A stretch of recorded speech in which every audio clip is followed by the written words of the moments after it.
Gyvūnų gerovės organizacija dar rudenį ėmėsi benamiams katėms statyti specialius namelius, kur katės galėtų sušilti ir paėsti. Ar katėms patiko naujieji nameliai? Kaip tik tai dabar ir sužinosime. Pensininkė Larisa pas kieme gyvenančias benames kates sako ateinanti 2 kartus per dieną, ryte ir vakare. Kone 10 kačių žino savo maitinimo grafiką ir globėją pasitinka iš tolo. Nors kates moteris šeria daug metų, visai neseniai ši procedūra pasikeitė. Gyvūnų gerovės organizacijos iniciatyva daugiabučių namų kiemuose atsirado specialūs katėms skirti nameliai.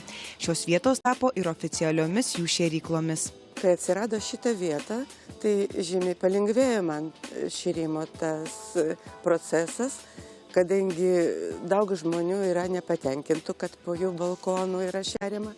O šitoj vietoje legaliai aš drąsiai ateinu, aš nebijau, kad mane kažkas apibars, o jeigu yra apibarė, tai aš jau galiu kažką atsakyti.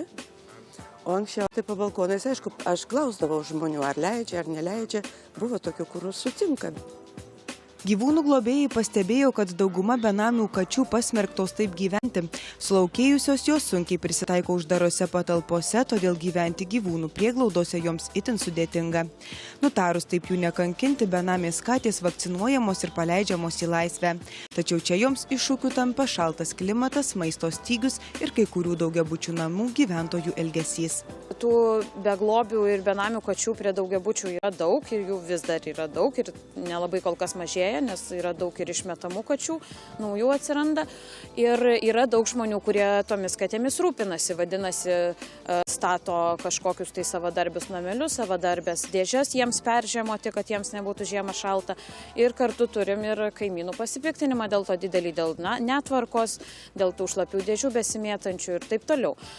Tam, kad to nebūtų, yra sukurta sistema, kad duodami savivaldybėje leidimai oficialioms kačių šėrykloms, kuriuose gali būti ir turi būti prižiūrimos tos katės, šeriamos, sterilizuojamos ir kartu statomi štai tokie nameliai. Statyti specialius namelius benamėms katėms imtasi rudenį. Iki šiol Vilniaus mieste jų įkurta 21, tikslas 35.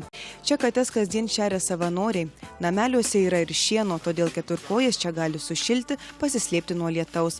Suresti šias kačių buveines ėmėsi Lukiškių tardymo izoliatoriaus kalėjimo bei pataisos namų gyventojai, kai kurių Vilniaus mokyklų moksleiviai. Vienam nameliui pagaminti reikalingos medžiagos ir jo transportavimas kainuoja per 50 eurų. Visus reikalingus pinigus paaukojo gyvūnų mylėtojai. Organizacijos atstovė sako, kad nameliai tvirti, todėl jei juos aplenks piktadariai, katėms jie bus naudingi ne vieną sezoną. Važinėjom po daugybę vietų, bendravom su tais kačių šėrėjais ir istorijų jie tikrai pripasakojo daug ir negražių. Ir būtent siekdami išvengti, kad mažiau būtų to pasipiktinimo, norim, kad tos šėrimo vietos būtų kuo tvarkingesnės, tam tie nameliai ir bus skirti. O tų blogų rankų, tai, kaip sakant, nepastovėsim, neapsaugosim čia nuo kiekvieno, bet stengiamės kalbėti su žmonėm, dalinam jiems skrajutes. Kačių globėjos sako, kad prie iniciatyvos prisijungia vis daugiau žmonių. Dauguma jų aukoja, kiti domisi, kur ir kaip galėtų keturkojus pašerti.